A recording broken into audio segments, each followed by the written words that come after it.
This video guide will show you how to start a new job from the Shift Scorecard Equipment Portal page. In order to start a new job, you must either force a new job to start or wait until your targets are met and then start a new job. To start a new job, your equipment must not be in any of the producing states, meaning make ready or run. You must be in one of the downtime states. In our Flex system, this is called D1 or D2. D1 being unplanned downtime, D2 being planned downtime. I'm actually going to go ahead and force the equipment to go into a planned downtime event by using the D2 PM button. So I'm going to click D2. It's going to ask me what type of D2 state. I'm going to use D2 PM.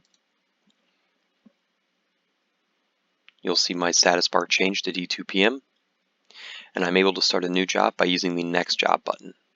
Simply clicking with the left click on the Next Job button will bring up the Lift Job menu if my targets haven't been met.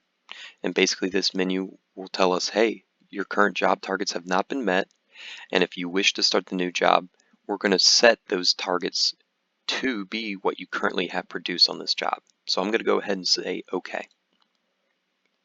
It's going to bring me the Edit Next Job pop-up. If all of this information looks correct, I can go ahead and hit Start.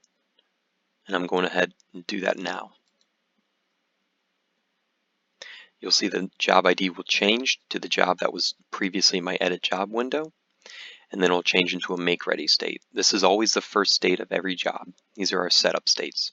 Make Ready 1 is when you are not producing anything, and Make Ready 2 is when you've started to produce, but you still have not gone into a run state. So I've started a new job by going into a downtime state and then using the Next Job button.